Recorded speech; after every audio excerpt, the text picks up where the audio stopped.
Hi, everybody. It's CC and JT from the CC and JT Amateur Hour. Production values go to die, obviously. And what we do on our podcast every other week is we invite writers to come in from around the world and sometimes within our own state, from Nevada, to join us here on the podcast. And I got to say, our Nevada writers are really fun. We have some great We've writers in had some Nevada. great Nevada writers. We have another one today in the essence of Sheryl Green. Sheryl Green has written this fantastic book, which I dove into. It's okay to say no. People love it. Important lesson. Yeah, important lesson. And so, Sheryl, I'm not going to take your thunder. Take it away. Please introduce yourself and please introduce your book. Yeah. So, hello, my name is Sheryl Green. I've been writing for, about 18 years now, and we'll get into that. But about 4 years ago, I burned out really, really, really badly and found out that I had no boundaries. I actually didn't even know what boundaries were. So this led me to figuring out that most people probably also have issues with this. I maybe wasn't the only one. So I decided that was going to be my next book. So I wrote You Had Me at No, How Setting Healthy Boundaries Helps Banish Burnout, Repair Relationships, and Save Your Sanity. And that is me taking the audience along on my boundary journey and helping people to really stand up for themselves, speak up for themselves, and learn that no is not actually a dirty word. So that's so excellent. I'm sure people that you meet on the quote unquote the street, but people you've met in professional circumstances, probably have all sorts of questions for you. And so let's talk about one of the demographics, the obvious demographic, and that being a parent. Because when you're a parent and you want to continue having a job, but you want to have the home and you want to have the kids. God, why people have kids is beyond me. But you want to quote unquote want to have it all, and it just becomes overwhelming. You don't want to give thorough advice, but what are some quick hits that you would give to someone who says, I just don't know what to do because I got everything just overwhelming at work, at home, all at the same time? Yeah, I would say reevaluate your responsibilities. And I'm going to put that in quotation marks because I think too often we take on roles and responsibilities and tasks that we're not actually responsible for. But we have hero complexes and savior complexes, and we want to be martyrs, and we want to take care of people. We want to do good for everybody. But sometimes we're actually doing worse, making it worse. English is hard, as we say on a book podcast. But sometimes we're making the situation worse by taking on other people's responsibilities. And that's not to say you shouldn't feed and clothe your kids or take your elderly parents to the doctor or, perform work responsibilities. It's not saying that. But we kind of have to look at what are we doing and what do we really have to be doing. So another demographic for that, and since this is a writing podcast, would say that we writers, especially independent self-published writers, we are really bad at setting these boundaries because as JT and I have learned in the last year, we retired from our day jobs. Our kids are grown. So theoretically, we have all the time in the world to do things. But finding the time now to sit down and write with all the other kind of business duties we have going on. And you make a good point about prioritizing the things that are our responsibilities. But how do we determine really what those responsibilities are? Yeah, so I call it the PEC method. And my evaluation portion, that's what the E stands for, is there's 3 parts to it. And the first one is it something you want to or have to do? Now, again, this is looking at that have to in terms of what's going to happen if I don't. Okay, if the answer is CPS is getting called or I'm going to lose my job or a client, you have to do it, folks. Don't knock that one off your plate. But especially, and I'll bring the writing in a moment, we take on all of these responsibilities. At one point, I was serving on 3 different boards, had a job, had a business, I've never had human children, but, was helping out my parents. So it's too much. You can do it all, you just can't do it all at once. And, when you bring writing into that, it does have to be a priority for you. I laugh because everybody's like, yeah, go write that book, go write it, go do it, you need to write it. Okay, if you have a newborn baby at home, don't write a book. It's not the time.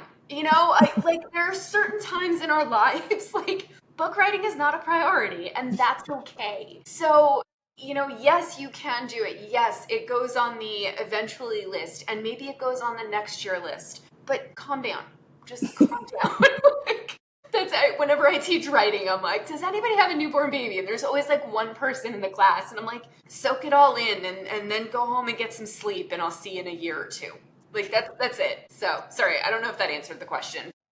No, it really does. And as you know, we went through the newborn baby phase 3 times. So that's a very good point. So let's just talk about the basic human nature to be a pleaser, because we want to please, we want people, we want to feel appreciated, therefore we do that through pleasing people. But when we get so stuck into it, why does it become so hard to say no after we've learned those habits? So I'm going to confuse some people for a moment. The answer to that is we're afraid of getting eaten. Okay, so my background's in psychology and anthropology. So I also look at the individual, and then I look at the community as well. And we are still working with that, partial lizard brain that said something could come by and eat me at any time. And, saber-toothed tiger, like I am lunch. So we form tribes. This is a very basic explanation of this. We form tribes so that somebody can watch our back. It's like, hey, I'm going to take a nap. You watch out for, Tony the tiger.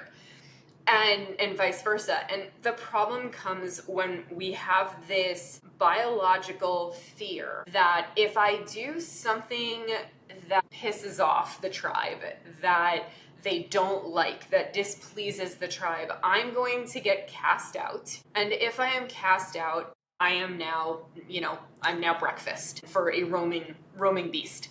So I know it sounds silly, and no, obviously, I don't think anybody is actually in danger of being eaten right now. But we're still working from that animal brain with the fight, flight, freeze, and fawn response. So someone asks you to do something, and you're like, oh man, I don't want to do this. I don't have time for it. Like, this is going to create such a headache. But if I don't do it, they won't like me. If they don't like me, food. So not a conscious process, obviously, but subconscious, that we do still have that fear and that need to belong. And it's science. I'm a veteran. And I can tell you that working with that fear or that very basic desire is a military science, because it forms the center of unit cohesion.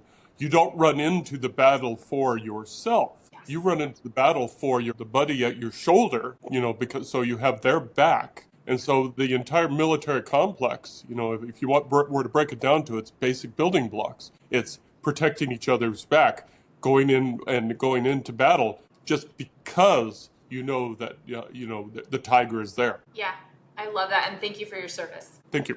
And, just thinking about, it's not only a military, it's also kind of a corporate mentality too, in this day and age that it is a very quote unquote dog eat dog world, where if you are not careful about what you're doing in your job, and I think corporations and businesses in general sometimes tend to play into this, where they know people are afraid they're going to lose their job, so they keep asking them to do more and more. And we have seen this a lot with the downsizing of companies and things like that.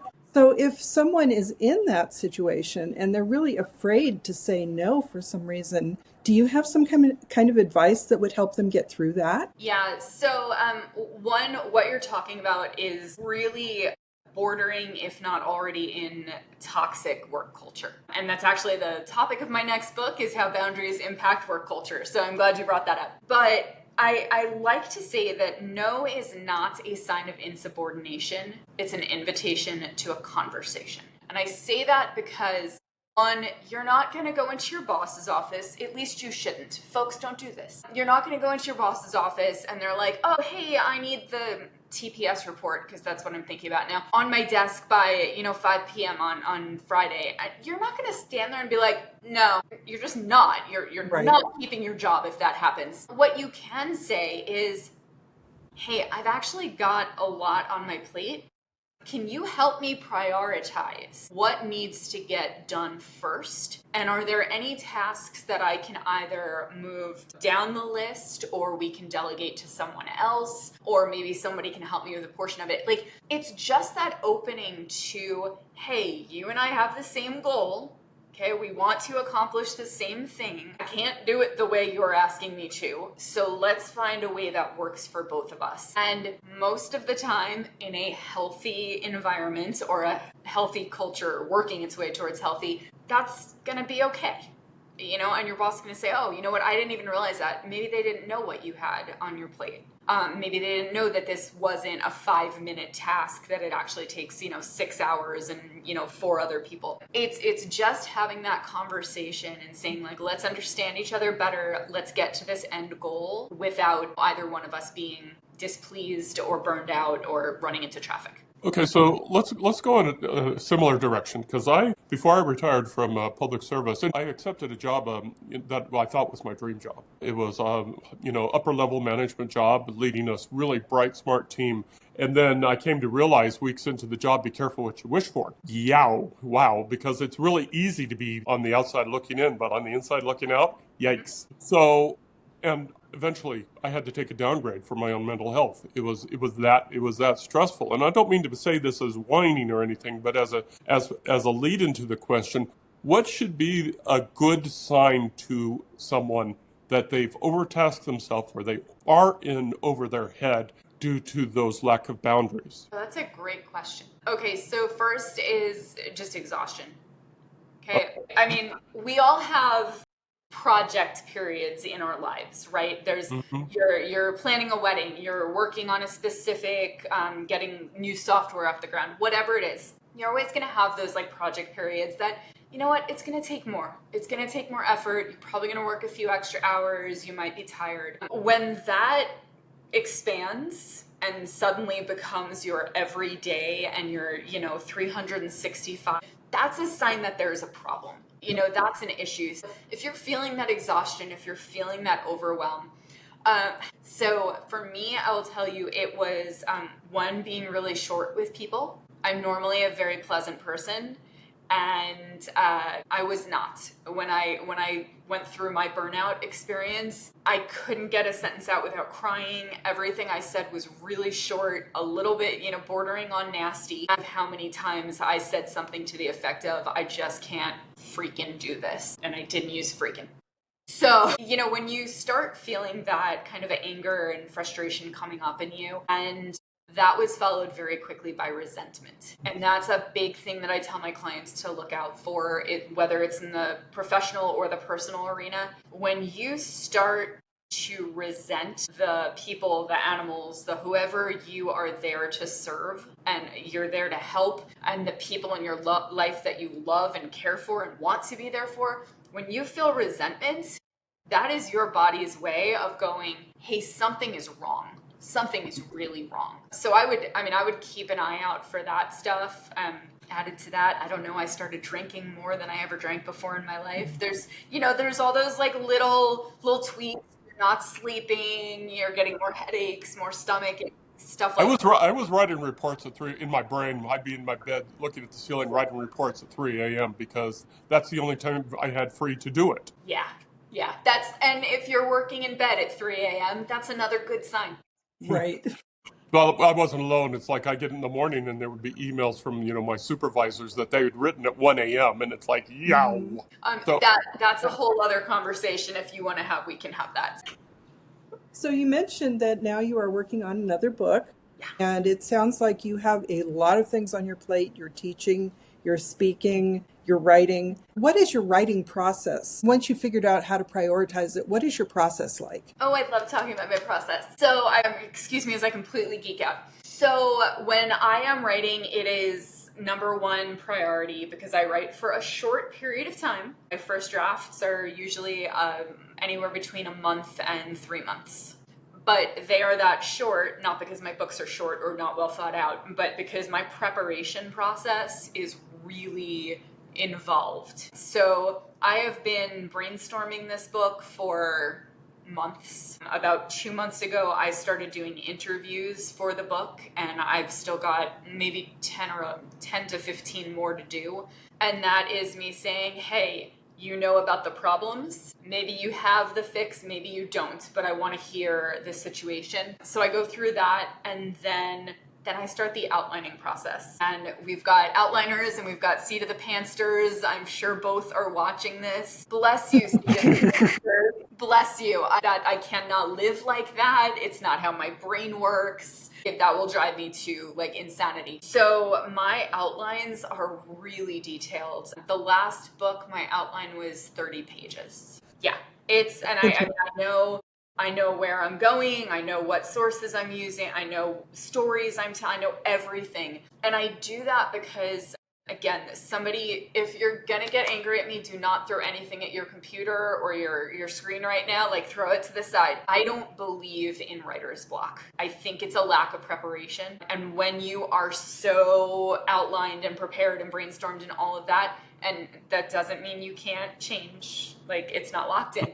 But when you're that prepared, I know like at the end of a writing session, so I write first thing in the morning. I come in I have a special mug that I use. I burn incense. I have classical music that I play. My door is closed and my husband knows unless like a dog has to go to the emergency vet or the house is on fire, like he doesn't bother me. And I write for usually like 2 to 3 hours. But I can do that because at the end of that session, I look at my outline and I say, okay, what's tomorrow? Then I go about my day and I'm washing dishes and I'm walking the dogs, whatever, and my brain is processing. So sorry for the graphic image here. When I sit down at the computer in the morning, I'm just vomiting out everything that's been processed in my head. So it is a priority for me. Everything else will get moved to later in the day, unless of course I have a speaking engagement or something like that I can't control the time. But yeah, I write like 9 to almost noon every single day of the week. And it usually takes me 1 to 3 months to get that first draft out.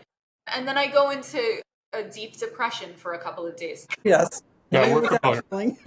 We're familiar. Only writers get that. Yes. Like, We're actually, when we get to our questions, we're going to you're probably going to hit on that again. So I got to respect your writing process, but I can't do that. I skip right to the vomit onto the keyboard phase because maybe it's a holdover from work, where at 3 a.m. where I was writing, because that does happen with me when I do wake up, and when you get to a certain age, you will wake up in the middle of the night. It's like, well, I might as well use this time for something else, and so that's where I'm coming from. Okay, so what we've done is we are fans of Inside the Actor Studio, okay. and Mr. James Lipton. James Lipton, who met with actors, and he always asks questions. We're not going to ask those questions. What we've done is we've adapted the questions for writers, and we sent them to you so you'd have a chance to look them over. And so we're going to just dive into it. And the first question, we've gotten some really fun answers with. And so, what was your I am a real honest-to-goodness writer moment? It was the day that I introduced myself in a bar as an author. It was, after months of writing and I think I had 2 books. I started out with fiction. So I had 2 books like written, and I was at a bar with a friend and I'm talking to a guy who was single at the time. And he said, "What do you do?" And I said, "I'm an author." And my friend almost spit her drink out because we'd been having this conversation for so long that I was like, I don't feel like an author. And so, yeah, I think that was the first moment. And then just holding my first published book in my hands. I wept like a baby when I did that. So. And I have to say that when I did read part of your book, it did have that prose kind of flavor to it. So let me just ask a side question here, if our listeners will forgive us. Do you find it hard to switch from prose to nonfiction? It was so long in between that I'm going to say no. But if you read something else, then feel free to disagree with that. But no, I stopped writing fiction probably 13 years ago. Okay. I just kind of like hung up my pen and was like, this isn't for me. I'm not gonna make it. Like, it's just not gonna happen. And I went through a whole bunch of life changes. And then when I decided that I wanted to be a professional speaker, I had someone say to me, if you want to be a speaker, you have to have a book. Okay. And I was like, no, it's not that hard. I can do that. I switched over to nonfiction Oh, years ago. That's a whole other conversation. That's great, though, that you knew enough that you weren't happy with the writing process that you were doing and you transitioned to something else. So it sounds like it's your upgraded writing process maybe is more suited to you. So, with that in mind, who is your writing role model and why? Oh my goodness. Wow. Okay. So I grew up on James Patterson. good choice. So I fear that he's not actually writing any of his own books anymore. Mhm. However, may we all get to that point that we don't have to. We should be so lucky. Yes, seriously. But I grew up on that, and my background's actually forensic psychology. So that's what I started out writing funny, like serial killer novels. And it was hmm inspired by him. But since then, in the nonfiction world, I'm a huge fan of Brene Brown. Just a huge hmm fan of what she's done and how she's really marketed cornered the market on vulnerability. And I hope to do that for Boundaries. But who else? I was just reading whoever wrote Atomic Habits, James Clear, I think. And I say that because when you're writing for business, and that's, ultimately what I was doing, becoming a speaker and everything, a lot of the advice is just give them a little bit so that they want to work with you. And I understand that completely, and it's probably a better business model than what I've adopted. However, what I loved about Atomic Habits was that even if I never hear him speak and I don't hire him as a coach or any of those things, I learned a lot from that book. And that's what I want for people. If I you never get to see me do a keynote, I never do a workshop for your business, we never work together in a coaching or consulting relationship, I want you to walk away and go, my life was changed because of this book. So yeah, I'm gonna say that's who and why. Good choices. Good choices. Absolutely. Okay, so here's the fun question. What do you love about writing? I love creating. I love having something to show for my work and for, blood, sweat, and tears. I worked so many jobs as a teenager and a young adult that there was nothing to show at the end of the day. Like, hopefully I didn't make a customer angry. Hopefully I didn't, my drawer balanced. I'm from New York, folks. You can't get that out of my speech. But, hopefully like all the money balanced and I wasn't in trouble, but I never had anything to show for my work. And that's why that first time that I held my book, I was like, oh, I created something. And I don't have any human children of my own, only dogs. So I never birthed anything into this world, but I feel like I have when I write. And that's such an excellent answer because coming from public service, at least my side of public service, I spent 30, 40 years between the Air Force and the state of Nevada. And everything is almost did in my workplace has changed now. And that's the nature of government. That is the nature of public service. But until I, printed out a book like yourself, I had nothing to hold for my efforts. So, that's an absolutely wonderful answer. But on the flip side of that, what do you dread about writing? Marketing. Oh, yeah. Oh, That's probably the I number one answer. everybody. love it. And again, when I teach people, I'm like, they say, I'm afraid of outlining, I'm afraid of writing, I'm afraid of editing. And I'm like, every single aspect of the book writing process is the worst until you get to the next one. This is from someone who I truly love it. Like, if I could just write all day long, I'd probably be perfectly happy. But every single step of the process is the worst and the hardest. And then you get to marketing and you're like, well, everything else was just a piece of cake. Right.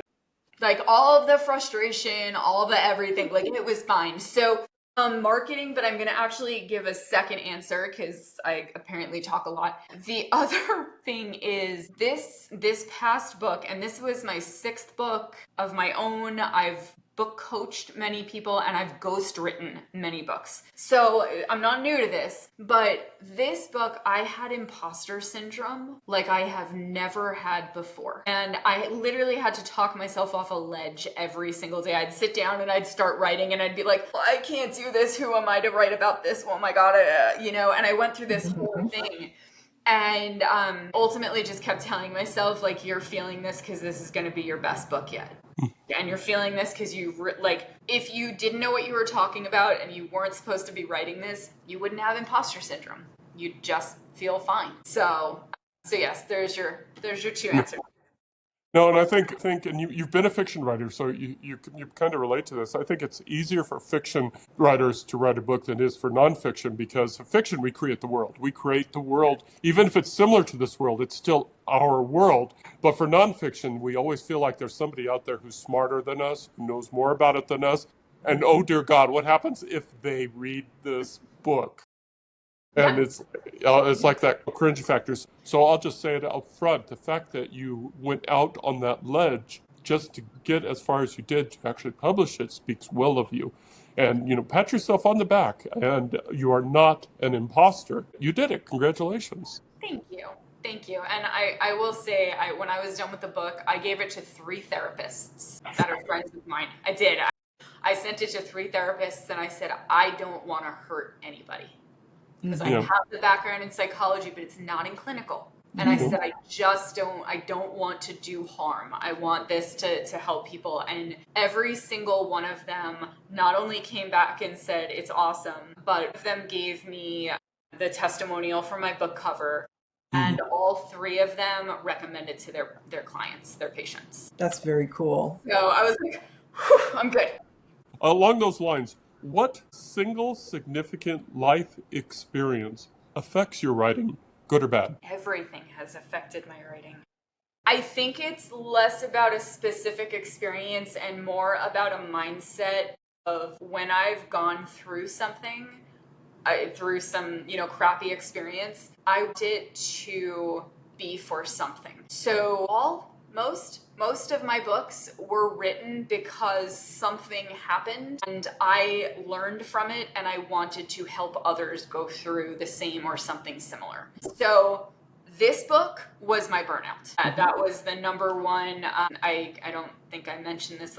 I was so bad that I almost drove into oncoming traffic. It was that I was at that lowest spot. So that was kind of that turnaround moment, sitting in my car, clutching the steering wheel, hysterical, crying on the side of the road, saying, I don't want to hurt anybody, obviously, but something has to change. And for me, I learn through writing and I teach through writing. So writing a book about that experience and about what came from it was the natural step. So I don't know if that answered the question.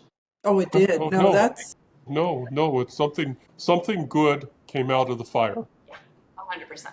well, and since it has been kind of an emotional process for you going through all of that and having it affect your writing in that way, would you recommend the writing life to a loved one, and why? Okay, would I recommend the writing life or the expecting to make money off of writing? However you decide to interpret that. Yeah, I would 100% recommend it. Not to everybody. That's not everybody's modality. That's not their their medium. If you're better, you're more comfortable speaking, do videos, whatever works for you. But would I recommend sharing your story so it can benefit others? Yes, 100%.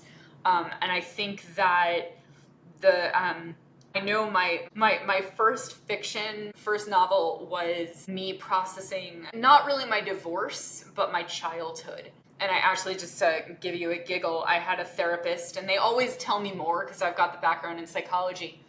And she said in the middle of a session one day, Sheryl, your upbringing breeds schizophrenia. No. What do you do with that? What do you do with that information? And the answer is you write a serial killer novel and you split your personality into 2 characters. So that was such a cathartic experience for me. And truthfully, I got to kill people that pissed me off in life. I wrote them into my story and then I murdered them. So in a very funny way. But I think we totally lost my train of thought. Murdering, it's gone. But yeah, it's gone. Sorry. What was the question? Why you would Yes. recommend the writing life to a loved one? Or why wouldn't you, maybe? Yes. It's cathartic. It helps you work through and process, whether you do that from a fictional standpoint or a nonfiction standpoint. It helps you process, and then you get to help other people. And we've all had experiences, every single one of us in our lives, that could guide someone else on their journey. And I think we have a responsibility to do that. So yes, 10 out of 10 I would recommend. I'm not so sure now listening to you. Okay, last question. Let's have some fun with this one too. What is something unexpected in your past that we won't see in your bio? What's something in my past? Something you're never going to see in my books yet. In my bio, I've officiated 2 dog weddings. Oh, that's a new one. Yeah, it doesn't. Very cool. That's fun. Really pertinent to writing, but yeah, I worked for a rescue, and we did a wedding between 2 chihuahuas as a fundraising event, and it was supposed to be a celebrity officiant. And couldn't find one. Everybody I reached out to, like local celebrities, they were like, that sounds amazing. I'm out of town. I've got a gig, whatever it was. So the lady that ran the program, she was like, Sheryl, you're a speaker, so you're going to do it. I was like, all right. And man, did I have fun. I mean, I wrote the ceremony. I wrote the dog's vows. We married them in furry matrimony. It was. So I was on the news promoting that. And then a few years later, I married a golden retriever and a pit bull. The golden retriever had cancer, and we did a bucket list for him. So, and that one, the news station did the whole thing. They came. They broadcast the entire 10-minute ceremony, and it wasn't 10, but I was like, all right, I mean, slow news day. But so that's been fun, and I actually became an actual officiant, so I can marry humans as well. But yeah, that doesn't usually go in my bio. Why not? That gives us something to Google later. There you go. I actually think that's awesome. And since, it is writing related because you wrote the vows and everything, So much fun. It was just really, really cool. And I mean, I had people in tears laughing. I mean, it was good. This has just been a wonderful, wonderful experience. But let's go ahead and wrap this up, Sheryl, by giving you the opportunity to tell us, where can we find you on the internet? Where can we find your book? Where can we find you on social media? Market yourself. Got it.